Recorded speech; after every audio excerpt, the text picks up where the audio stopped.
Gaming and education go hand in hand. I want to be the first to capture that market with Creo Engine as the face of it. Its purpose really is just to empower people to find a living through gaming.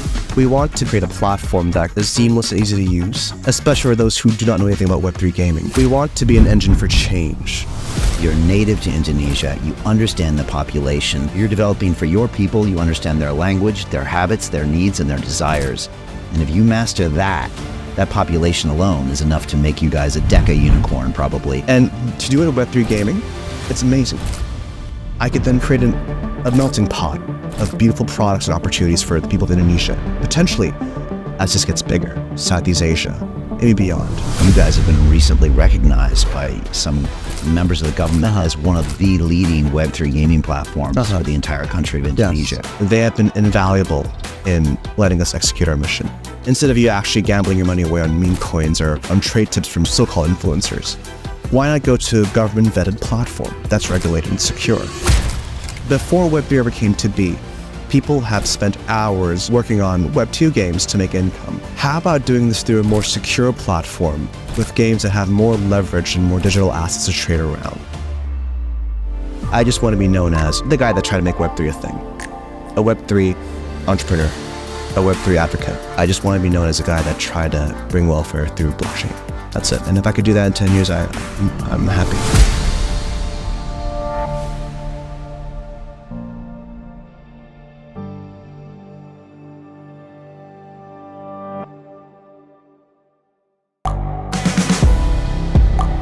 The world is changing. Inspiration is everywhere. It has never been so easy to connect, share, and bring people together. We're learning from others and finding the best in ourselves. Challenging our beliefs. Sharing our vulnerability. Overcoming our fears. Transforming ourselves so we can transform the world. How far can we go? This is London Real. I am Brian Rose. My guest today is...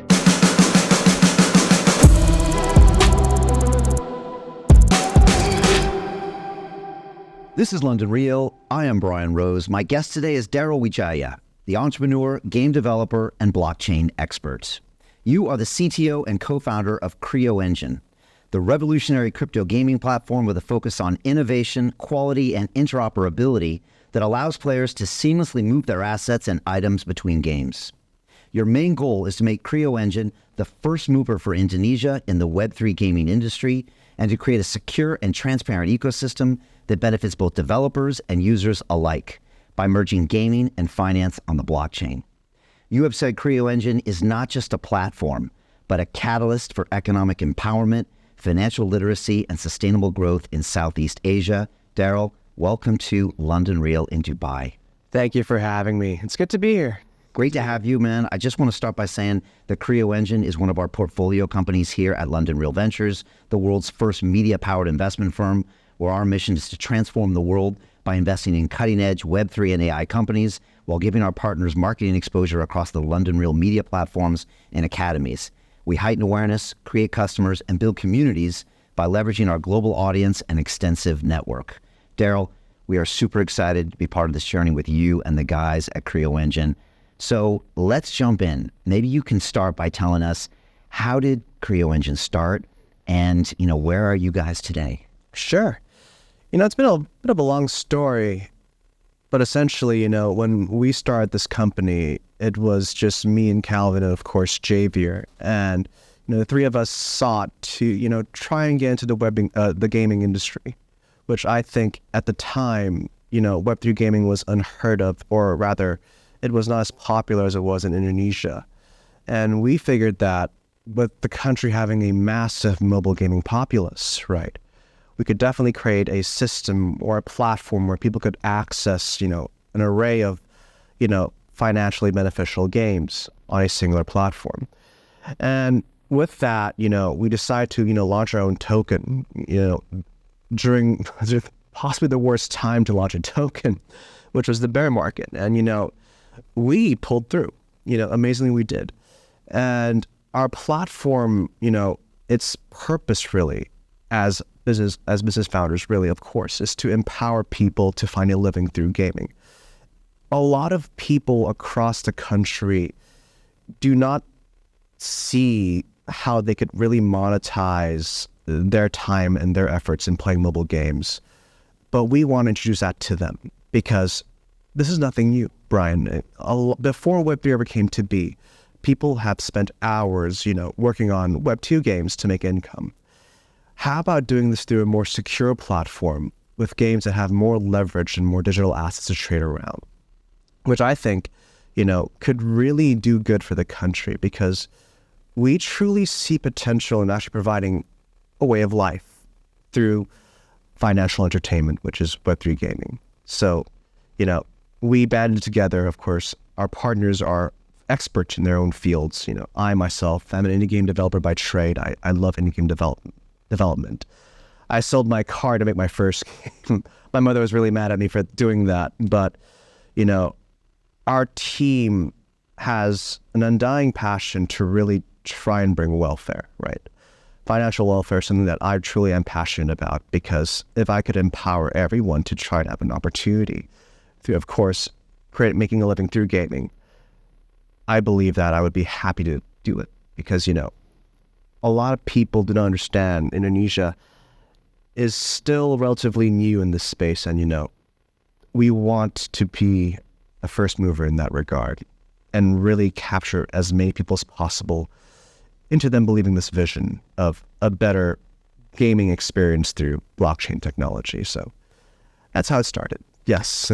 You mentioned Indonesia, where I know you're from. I know you went to school in the States and then came back, and we'll get into that journey. Yeah. But, tell us more about Indonesia, because I think it's a country a lot of people don't understand. Yeah.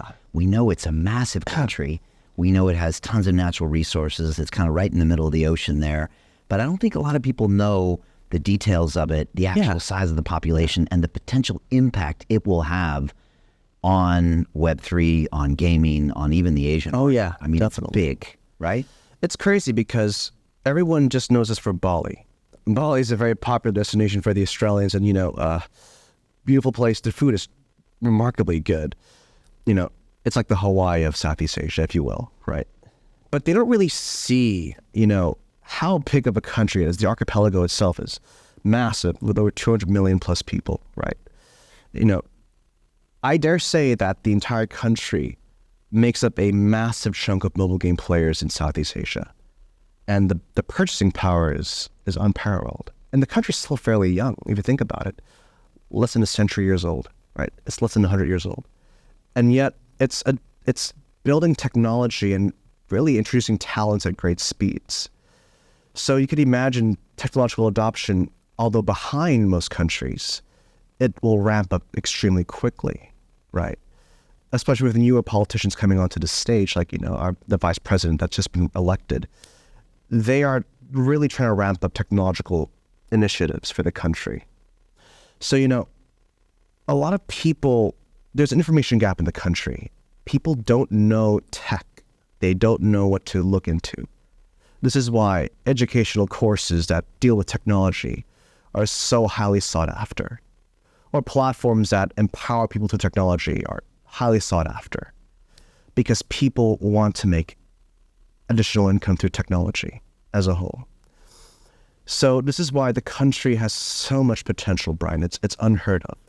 With all those people and their mobile devices, you could imagine how much they could do in the next 5 to 10 years, which I think is a godsend because with a country this big and so well connected in Southeast Asia, and yet the potential has barely even scratched the surface, it's there.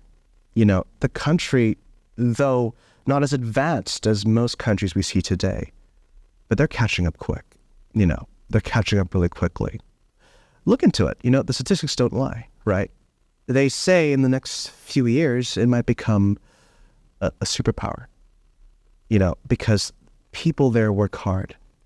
They strive to become better. They strive to do anything they can to attain greatness. And, I'm glad to be part of it, really. I'm glad to try and contribute to my country. Yes. You mentioned the government is quite young, and I think you guys have been recently recognized by some areas of the government, members of the government, as one of the leading Web3 gaming platforms for the entire country of Indonesia. Yes. Can you talk about kind of the recognition you've gotten from government, which I'm guessing is a very important factor in your growth? It is. The government is, as I said, they're just really starting to ramp up, the Web3 efforts across the country. And they're actively looking for projects and, partners to really work alongside with, because for them, Web3 is relatively new. Some of our partners and close associates work for the government very intimately. And, we're tasked to basically try and create a platform that is seamless and easy to use, especially for those who do not know anything about Web3 gaming, to try and onboard them to our platform. This is why I didn't tell you this, but we're trying to create WhatsApp wallets, right? Wallets using WhatsApp, which, by the way, Indonesians use WhatsApp every day. It's practically ungodly how much people are using that app. This is why Facebook, made pretty good money from them. We truly see potential in making Web3 gaming easy access, because a lot of people do not want to go through the hurdles of creating a wallet or understanding what crypto is about. They just want instant access. So we have to facilitate that through our platform. And with the help of the government and, of course, their partners, we could see it happen, because they have access to a wide array of networks and educational facilities, which, by the way, we're in deep talks with.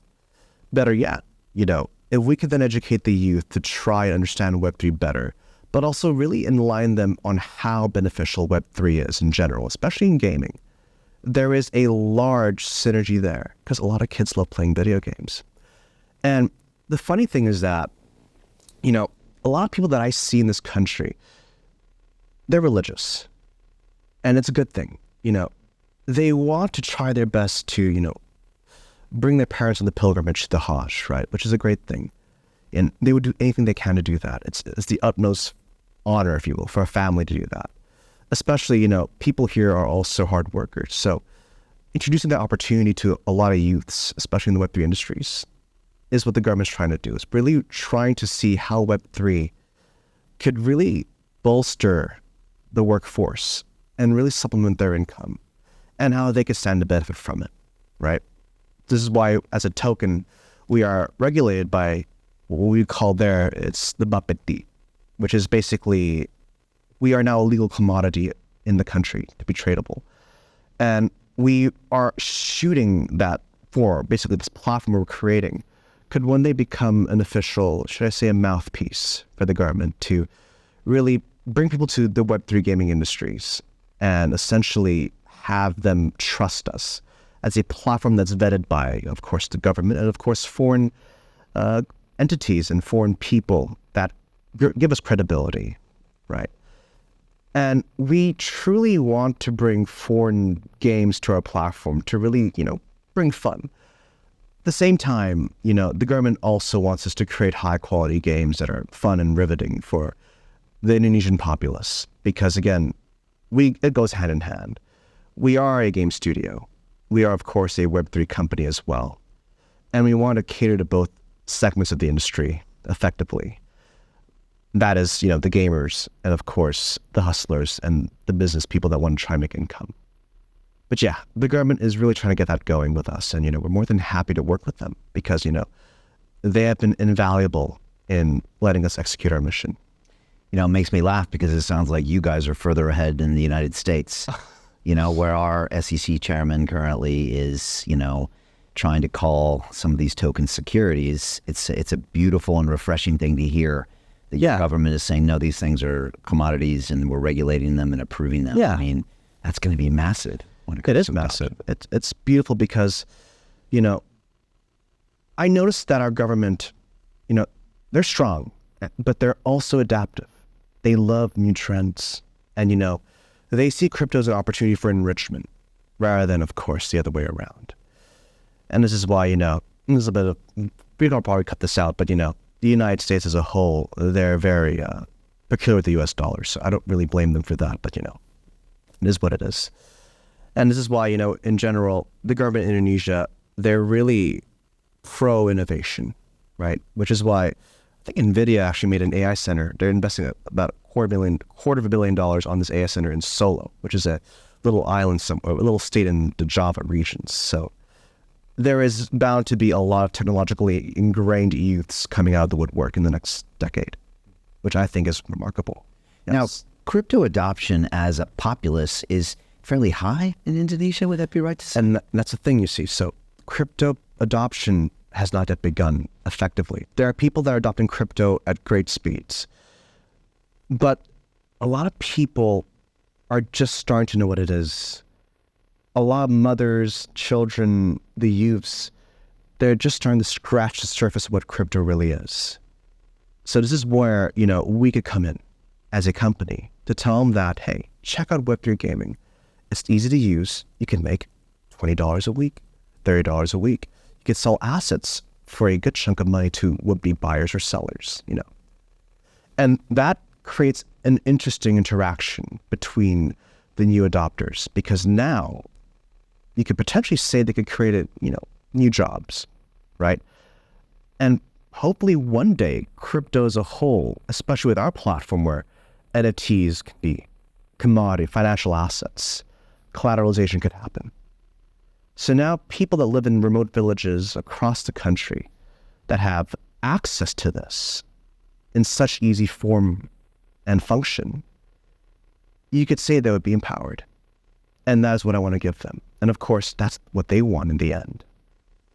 Now, what's happening right now in Indonesia, I could probably say this to you just to enlighten you, is that there's now a scene where people are just gambling meme coins, which is natural, but it just shows how keen they are and really learning about the industry and the opportunities it brings to them. So in a way, I really see a gap here. I could come in as a company and offer sustainable options to make income through Web3 practices, especially in gaming. Instead of you actually gambling your money away on meme coins or on trade tips from scammers or influencers, so-called influencers, why not go to a government-vetted platform that's regulated and secure? That offers you reassurance, if you will, as a user that you're fine, right? And to do it in Web3 gaming, it's amazing, because imagine if that were to happen.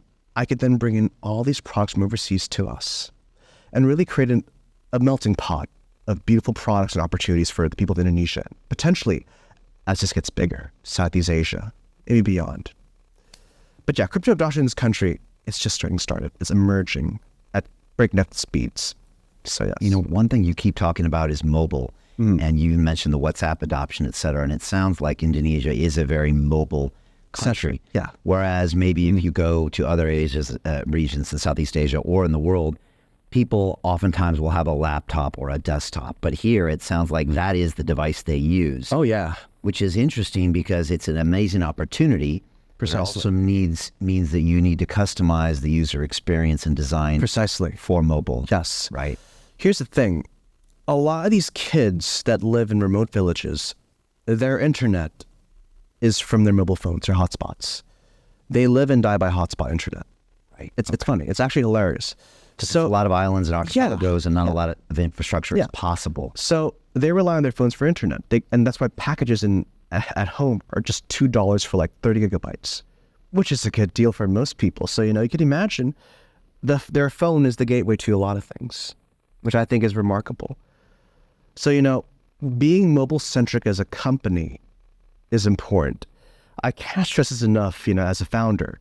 The customer journey is everything, right? A lot of crypto projects that enter this industry underestimate customer journey. They just say a lot of fancy jargon, which I'm sure you've heard a million times, Brian. But they lack fundamentals. Customer journey is everything. I have a customer journey guy in my company, and he's going through a lot of hurdles to try, Darrel, how do I do this? How do I do that? You've got to work together in new innovative ways to bring people to use the platform effectively. So yeah, if I could master customer journey, which we're getting closer to, by the way, with WhatsApp, onboarding people with a 3-step process is easy, right? Better yet, once the platform, which is, by the way, it's done. Once it's done, and it is done, launching educational content that is easy to use, easy to understand, is the key too. People will understand the potential of a Web3 ecosystem and will be able to find ways to make income there. And by the way, NFT assets are legacy assets. They're digital commodities that you could keep. Again, they'll have portfolios of digital goods that they could actually sell and leverage and empower themselves with, all through an easy-to-use platform with good customer journey metrics, good customer journey systems. So yeah, mobile-centric is the key.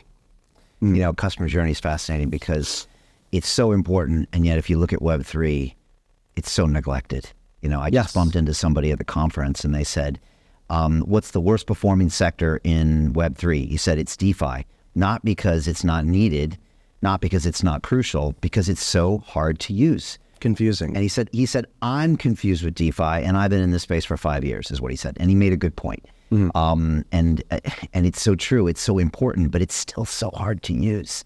And so the journey, especially on mobile, is not an easy thing to do. It's not an easy thing. If you can do that and be two clicks away from what they want, giving the user what they want, and be able to integrate it with something they use every day, which is like WhatsApp, which I guess is kind of, the WeChat for your Telegram. And Telegram, perfect. And there's a lot of things being built inside Telegram.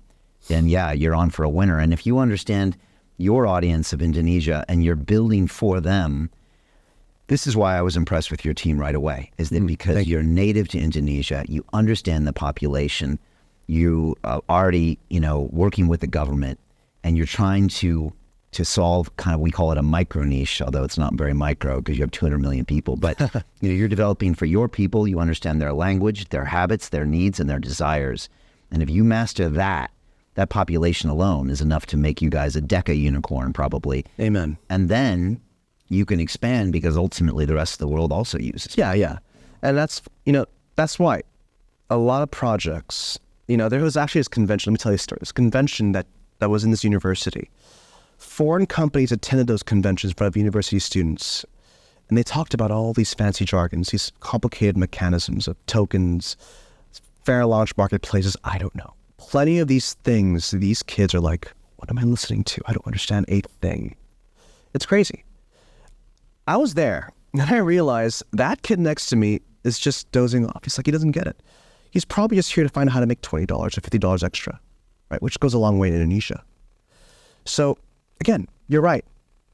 Creating that perfect journey, that customer adoption journey, when that happens, and it will happen, the potential's the sky's the limit, right? Creo engine, from what I understand, it's not a game. It's really the platform that you want to build games on and then allow other people to build games. Yeah. And again, you guys are thinking sky's the limit. So you're thinking this becomes a tool for financial education. Again, if other people want to create games on your platform, and they could go all the way. So I was wondering if you could tell us, what are the challenges in building a platform as opposed to just building one game? And kind of how have you designed that to scale? Because it feels like that's kind of your intention. The biggest challenge of building a game, first of all, is the creator bias. You could be a creator of a game and you could have a big bias towards your creation, thinking people will like it. And you will push it forward because of your conviction, and it just ends up, you're dead, right? Because you don't fit the metrics. When I started this company, I was all into product. It was foolish of me at first. Granted, I learn and grow. When you realize when you create a company, the metrics matter the most. So the biggest challenge is really identifying metrics. If you create a platform, every box, every button, every concept of a platform must be geared towards fulfilling a metric, a conversion. Your funnels, your marketing, your ad campaigns, are they tailored effectively to your platform? If you don't identify those metrics, you're just throwing money at Facebook, Google, throwing money at the wall. Metrics are essential. It's the drawing board, right?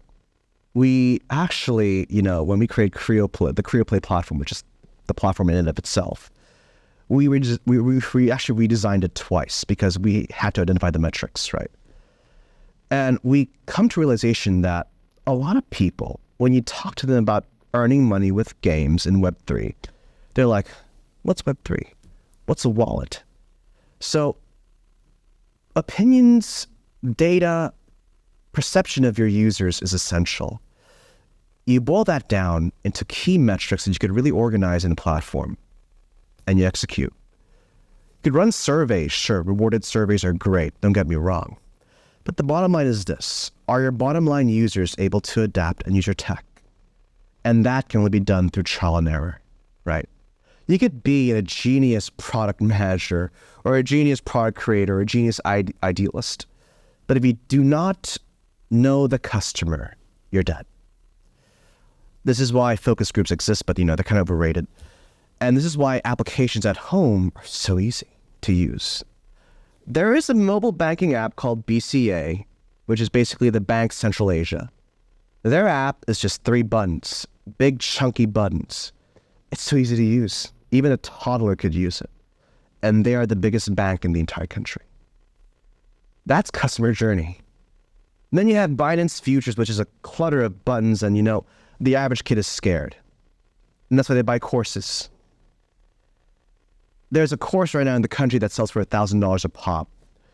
And a lot of victims of the courses are like, it's kind of depressing. But, people need to be educated into using those applications, which is a good opportunity to make money, don't get me wrong. But they should not be educated. They should just be intuitive. Intuitive applications is tough to make. It takes trial and error, and it takes time. This is why Steve Jobs, he was heckled by this one guy on a speech. He said, for the past 7 years, what have you been doing with Apple? And he says, you're right. I don't know much because I have to focus on the customer journey. How can they use my tech? I'm obsessed about it. It takes time. I could hire the best engineers, but without proper vision or proper allocation of, of what you're going to do with your app or your tech, you're dead. You agree with me, don't you, on this department? Yeah. This is why you're really obsessed about 2 things right now when you create a company: the tech and, of course, the customer, which I'm right obsessed about the customers. So, yeah. How is it that so many founders and entrepreneurs, they forget about the customer? I know it sounds ridiculous. I know. It's Binance, great example. I got to spend some time with CZ last year. They've been so successful, and yet most people agree that platform is very hard to negotiate, even if you're a somewhat experienced person in Web3. Oh, yeah. It's just, it doesn't seem like it was designed by you. Yeah, Binance is a massive company. They have great people on board, the smartest people that know how to relate to people, and that's the thing. Their platform is complex but in-depth. They have their own proprietary systems that are remarkable, but they have excellent educators on their platform. Excellent. They're flawless. They know how to capture people's attention with great finesse, and that's their strength. Now, CZ's creating their little, it's this Giggle Academy, right? It's coming out pretty soon, and he believes in education, which it's good. I love education. It's a noble thing. But you can have the most complex platform, but be prepared to have the best people on board to tell your story, tell you how you use your platform. Yeah. Entrepreneurs forget about their customers because, again, they're biased, right? They're biased about their product. There's this good question by Y Combinator, which I think I heard a lot. Why should your product exist now? Why not in 5 years? A lot of them fail to answer that. Because trends are seasonal. Trends come and go. Your product is good maybe in 5 years' time. Why now? Why now? Right? Why not 5 years later? Why create the next Facebook? Just use Facebook. I know Facebook's dying, but you should. Do you want to really create another Facebook? Oh yeah, because they're old people. I don't care. The metrics don't add up. Right. That's the thing. Right. Yeah. You got to follow those metrics. That's the hard thing. Yeah. It's tough. Yeah. It's hard because great entrepreneurs start with a strong ego, a vision, a belief. Otherwise, they don't get started. That's right. But Jobs had all those, you could argue. But he also knew the customer was king. Customer was king. And then if you don't satisfy that person, it's over. It's over. And again, he had a bunch of failures in his career as well. A bunch, yeah. I'm wondering what he would be thinking now if he knew how valuable that company was. You mentioned you guys released your token in a bear market. Yeah. And that was a strong move. One I'm guessing a lot of people told you not to do. But now when we look back, your token has performed like in an incredible way. And the crazy thing is it's probably just getting started. Talk to me about that decision and then how it's just had, some massive moves in the last 6 months, especially in 24.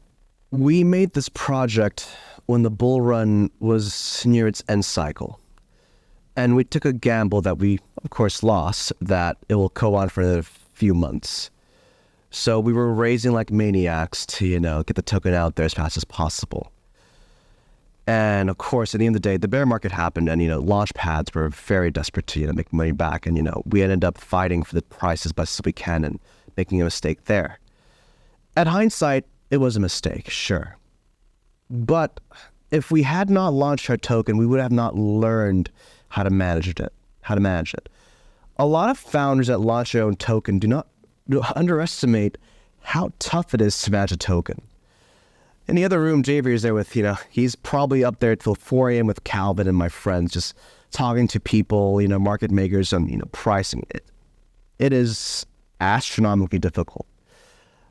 We, with our own hard work and with our luck, with our connections, have built this from the ground up. And we did get lucky, yes we did, but we carried the momentum at just the right time. I want to go higher than this, but I need more. I need capital is one thing, sure. Technique and positioning is another thing entirely. The bull market right now, I don't know how it's going to go.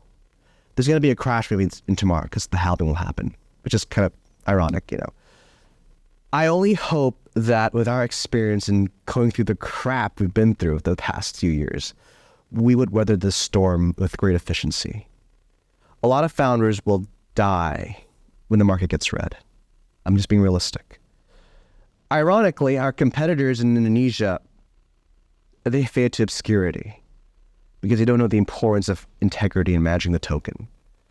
But if I were to be honest, managing a token is really all about integrity. Really all prioritizing your customers at best, right? And a token is no easy feat to manage. You can have the best exchanges on board, OKX, HTX, all these exchanges on board. You could still die. You have to be relentless. No more hand-holding. Just hard work and sleepless nights. Just a lot of hard work. I don't know how to say it. They just don't understand. It's like taking care of a child, a baby. He cries at night, you wake up, you feed him milk. That's a token. It is an organism, a child. Tantrums, temper tantrums, volatility. It's not easy. It's brutal. I had Gaurav Dubey from TDFi in that chair a couple months ago. And he's been, helping companies, incubating and working with tokens and tokenomics. And he basically said it's nearly an impossible task. Yes. He said even for an entrepreneur to create a successful company is nearly impossible, let alone a token. A token, which is a whole, basically that all over again. Yeah. And he says the reason he even exists at TDFi is because there's very few founders that can do all of that. It's almost like you need an education in finance, but you also need an education in tokenomics and then market making, which no one's ever done before. Yeah. And you got to run your company and develop products. He said it's nearly impossible. It is tough. And he said a lot of companies fail, not because they're not great ideas, but because they can't manage a token. They don't have the energy. They don't have the stamina, right? We were going through a lot of stumps. Don't get me wrong. We were going through a lot of stuff. And we were close to actually, you know what, this is tough. I'm going to throw in the towel. But our resilience, our relentlessness carried us through because we truly believe this is a major opportunity. You need stamina. You need meticulous care of your token. You're running two things at once: a company, your employees, your shareholder value. You're running a token, your holders, anonymous holders from Russia, Ukraine, whatever. A lot of things are happening all at once. You have to be on point. You have to be alive, stay fresh. This is why I love sleep. I enjoy sleep. I preferably sleep more than they do, but I'm sorry if I do, but it's not easy. Yeah. You have to have a vicious team of fighters. Speaking of the team, where is Creo Play, Creo Engine right now? How many games are on this platform? And what are you expecting to accomplish, say, by the end of the year, in the next 8 months? Here's my plan. Creo engine is the token. It is the face of the company. We call it an engine for two reasons. We want to be an engine for change. And Creo basically means belief. The belief of change, the belief of progress, the belief of creation. It's very symbolic. I love those play on words. I called it Creo engine because I want to be a driving force of empowerment through welfare in Indonesia. Creo Play is our platform which hosts all these games, and we do have about 30 games or so on board the platform. And we barely have any marketing on that platform because we're trying for that right moment, that right precise moment. And our partners on that platform have been really generous to us in, letting them play our games and, letting us play their games. And honestly, it is very nice to see them collaborate with us. In a year's time, what I really want to accomplish is really to educate people. When the platform is done, creating a strong educational push with good content that will enlighten them in how potentially useful this can be for them. That's what I want this year. This is why, I happen to know someone who knows a lot of universities across the country, right? Gaming and education go hand in hand. I want to be the first to capture that market with Creo Engine as the face of it. Better yet, when that educational content could bring benefits and it's proven, funneling testimonies across the board and proving to people that it works, that's going to create a positive feedback loop, which is what I want to get them this year. And of course, ensuring the token this year goes to a good place. I want to cement Creo as perhaps the biggest and strongest project in the country. Amen to that. Because when that's done, the credibility aspect will go through the roof. Yeah. It's going to be good for us. Yeah. And you guys really, I think you can see it in your sites. And that's a beautiful thing. Yeah. Yeah, it's right there. And all you do is execute, and it will be that project, which is super exciting. Mm-hmm. Now, you talk about education. What I do is ultimately education. For 13 years, I've been putting out content. I've been teaching in my academy. And it's a very hard thing to do is digital education. I think nobody's really mastered it yet. And yet we know it's going to be the future, and especially for Web3 and for financial education. One of my good friends is Yatsu of Animoca Brands, and he's a big fan of education. They have their EDU token now, their open campus platform, and the things they're doing. But he also believes, like you do, that gaming is the way in. It's really that gateway drug that gets people interested. Yeah. And then once you have some tokens on your GameFi thing, then you're kind of now introduced to the Fi side of it. So now what am I going to do with them financially? It's such an exciting way because, quite frankly, I think most people have failed to get education digitized correctly. There's this one guy in Indonesia that's doing it really well, and you have to sell a lifestyle. Hear me out here. A lifestyle of stability. That is your hook to people in understanding why should I buy your educational programs? Why should I even spend time with you on the educational programs? You have to walk the talk. Educational programs can only work if you embody the success of what it brings. Without it, you agree with me, it's over. A lot of people that sell courses online, they rent Lamborghinis, they rent penthouses. It's an investment because they want to emulate that success for what you can get. They're all scams, don't get me wrong. Not all of them are scams, but the majority of them try to exaggerate. But what I'm trying to bring is literal, because it's a brand new platform. It hasn't been done before. Why not create educational programs that work? And why not connect it to Creo or potentially other games on the platform? So that not only can you attract the Web2 buyers that pay fiat, you can then attract the Web3 buyers that understand the potential of it, that want to really re-educate themselves on how to use Creo Play. To master education, you really have to have good personal branding and really walk the talk, but also remembering to emulate a lifestyle that you want your customers to have, which is the number one thing. But yeah, that's how you do it. Where do you think this market's going? You were talking about a little bit, a lot of people are predicting 12 months of a bull market.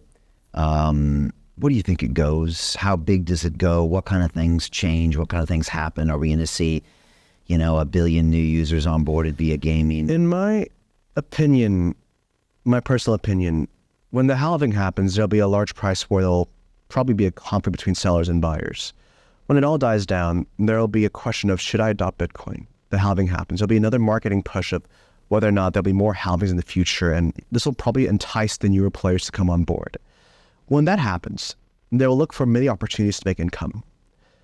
And there'll be an altcoin season, likely, that will happen after that crash. And when that happens, people will start being, open to all these other opportunities. Especially in Southeast Asia where, they're just learning about it.